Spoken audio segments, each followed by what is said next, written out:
Hello, I wanted to illustrate how to use Excel to schedule classes for an upcoming school year, and this will be for administrators or counselors who do not use an SIS to schedule their classes automatically, that they do it by hand. I just happened to notice our counselor used paper pencil, and she would end up erasing and counting and rewriting 1,000 times, so I thought there's got to be an easier way to do this electronically, so created an Excel file, actually a few of them that help with this process. The first one is called the Present Teacher Scheduling Form. Now you can get this for free off Teachers Pay Teachers, and there's not much to it. You simply just download it, and if I were you, I would, once you got it, I would save it as a template somewhere, and then go back into it again, open up the template, and save it as a different name, whatever grade you want to start with. Like, let's say, in this case, we want to start with the second grade for the year 2000XX, and I'd save it as that. And then the next step is go down the bottom under every tab and change it to your second grade teachers' names. And then this is what you'll email to your second grade teachers, and they'll fill out this information about their present second grade classes. And I do this near the end of the school year, right before you get ready to schedule.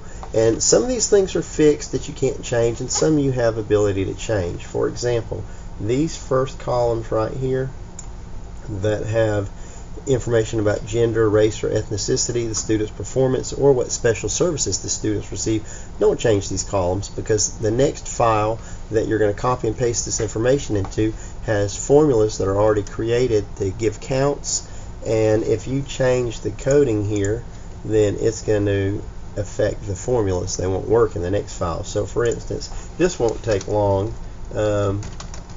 Like, let's say Larry receives some special education services, and your teachers, it won't take them long at all to fill this out.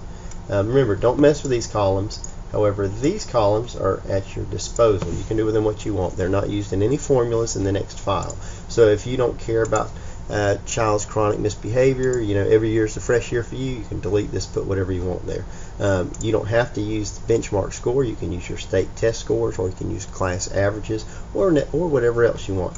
These are going to be used later on by the administrator, and I'll show you in the next file what they're for. But just if you want to use them for what I'm going to show you they're used for later, just leave them blank, or if not, you can put whatever you want here if you would rather have science scores and social studies scores, etc. But once you get this named with the present second grade teachers, you'll just email this to the teachers, or you can share it if you're a 365 or a Google user. Just share it with them.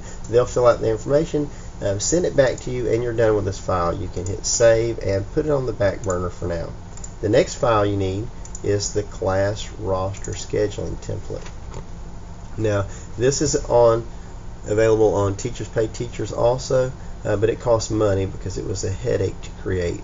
And basically what this one is the file that you're going to use to create the roster for the upcoming year. So the first thing I would do right off the bat is save it as a template. Go to save it as a template on your computer. Excuse me, sorry, I clicked the wrong button.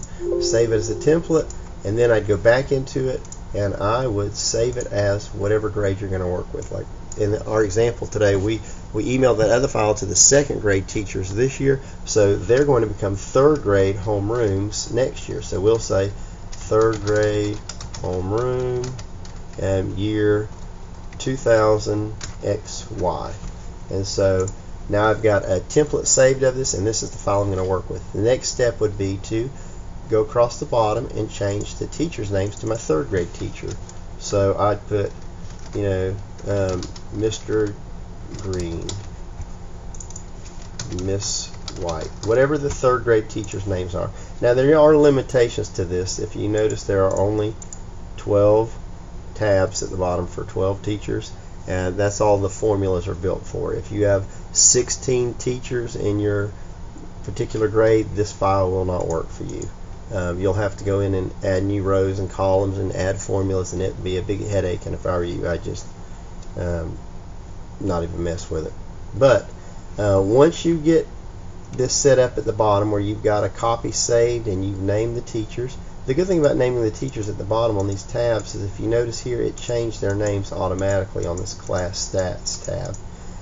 The next step is going to be to go over to the tab that says all students. And what you're going to do with this file now is you're going to kind of put it on the side and go back to this that you mailed the second grade teachers, and you'll go to every teacher and you'll grab their students' information and copy it and then paste it into this file. Whoops, click the wrong button. Into the new third grade file. We're going to paste it under the all students. Excuse me. And once you do this, like I always do one teacher at a time, because that way I can have all the students right here. And that's when these two tabs that on the other file said to leave blank. If you remember right here, it said leave these blank, and I'd explain them later. What I use these two columns for are to rank the teacher's teaching ability. So for example, let's say these students came from Mr. Green, and he's just an average ELA teacher. I'd give him a 2. But he's an awesome math teacher. Give him a 3 for he's really strong. Now what this allows us to do later is we can look at John Doe, and if he just had an average ELA teacher this year, we want to give him a strong ELA teacher next year. So this is just administrator opinion. I'd kind of keep it to myself. You can base it upon your own opinion or state test scores, or student performance on some other measure. Excuse me. And then once you go down the line and you hop back and forth between the two files, copying, pasting from every single tab here, from the second grade, you're copying, you're pasting all the information, you're done with that file, you can close it out, and you've got this gigantic list of students under all students for the upcoming third grade. The next thing you want to do is sort them. And so you just highlight all the columns and click on custom sort, and sort by whatever criteria that you normally whatever hierarchy you have for sorting students. And let me delete all these just to show you what we do here. The first thing we sort by are special services students, and special ed students, speech, 504, gifted. We put those kids in the classes first. The next thing we might sort by might be gender, then it might be race or ethnicity, then it might be by the student's performance. Whatever criteria, you can order them however you want, and basically just hit OK, and it's going to sort the file according to the criteria. It just makes it easier to find that grouping of kids and then spread them out. So let's say, for example, we want to put students that receive special education services, put them in classes first. So it'll have all the S's together, and you just click on that row of that particular child and hit Control X to cut him. And let's say you want to put him in Miss White's class. You click over there and hit Control V, and there he appears. Now if you look at the bottom of Mrs. White's class, you'll notice there are some formulas at the bottom, and it'll say that there's one special ed student. Now he doesn't have a sex because we didn't give it to him, because I just typed that in. But if you type in male here, white, and he's a low student, if you look at the bottom, it's automatically changed that. But now you're not going to be typing all this because your teachers typed it and you just copied and pasted it here. So it's going to save you a lot of work.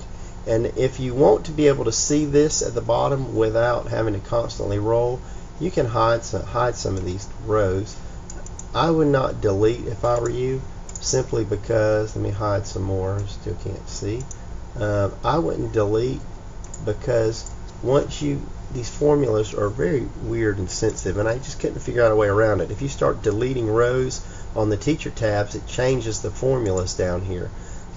So I would just hide and unhide as you need to. Like let's say you fill this all up with students down the line, you've got a student on every spot, and you need more rows, I would just click highlight over here again and hit unhide, and then that gives you more room to see.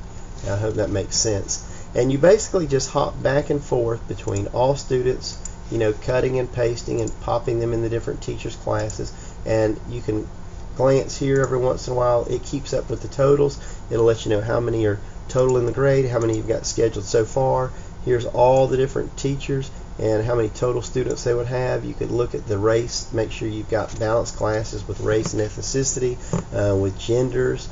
You can look to make sure your special ed kids are spread out equitably, your ESOL kids spread out. This is basically the same thing as scheduling by hand, but it just prevents you from having to add up by hand, erasing, rewriting over and over again. I would recommend that you do the following: that you cut when removing a child from the all students, because if you go here and you hit Control C and then you go to teacher 3, for example, and hit paste, now you've got John Doe under teacher 3, but you've still got John Doe under all students. What this program is going to think is that there are two different people, and it's going to change your grade totals. So it's going to mess up your grade total if you copy and from here. So I'd recommend when you move a student out of all students that you actually cut them to get rid of them, because that way your students' totals will remain accurate. Another thing I figured out with this program is the formulas are very sensitive. Like, let's say, let me get rid of all this jibber jabber. Let's say you're in a teacher tab and you've decided, you know what, I don't want Larry in this class anymore. I'm going to move Larry to Mr. Green. I think personality wise they do better. Once you're in the teacher tab, if you cut, it changes the formulas. I don't know why, I can't explain it. I've Googled it till my fingers got tired and couldn't figure it out. So what I figured out is if you want to get rid of Larry from a teacher tab and move him to another teacher, it's best to copy here and then paste him in the new location and then go back to his other location and just delete him, highlight and hit the delete key. That way it won't change the formulas. And I hope that makes sense. So let me repeat it. So cut from the all students, cut and paste somewhere else. In the teacher tabs, copy, paste somewhere else, then come back and delete them. If you delete a row here, it's going to change the formulas. If you cut a row here, it's going to change the formulas. Doesn't matter if you change the formulas here, there are so many built in. If you delete 100 of them, you've still got hundreds of more. So the all students, you're safe to cut from. I had issues with these because I wanted you to be able to always see this data here at the bottom for your classes, so I couldn't put in an infinite number of rows. But remember, one other thing, if you do want to see the totals, I'd highlight rows and hide until you need them later, and that way as you're working you can see the totals for each class. And if you ever think a formula is not right, you can scroll all the way over to the end and here's where all the formulas are on this sheet, and you can kind of look down the line and see if something, if you're a pattern person, you'll notice a pattern here. Or if not, if you think, man, I just can't figure it out, you can just email me and I can maybe glance at it and help you out. But remember this, I am not in a computer programmer, I'm not an Excel expert. I just had Google and figured out how to do this, and it's probably not perfect. But anyway, it made my counselor very happy. It expedited the scheduling process for this next school year, and once you're done with this example of the third grade, you'd repeat the process for every other grade you have. You'd open up the template, save it as a new grade, and work with it, and hopefully it'll make your life easier. And especially this, looking at the overall big picture, automatically totaling up will let you know if you've got balanced classes or not, or if you've left kids out or whatever. But anyway, good luck, and if you have problems, you can email me and I hopefully can help you out.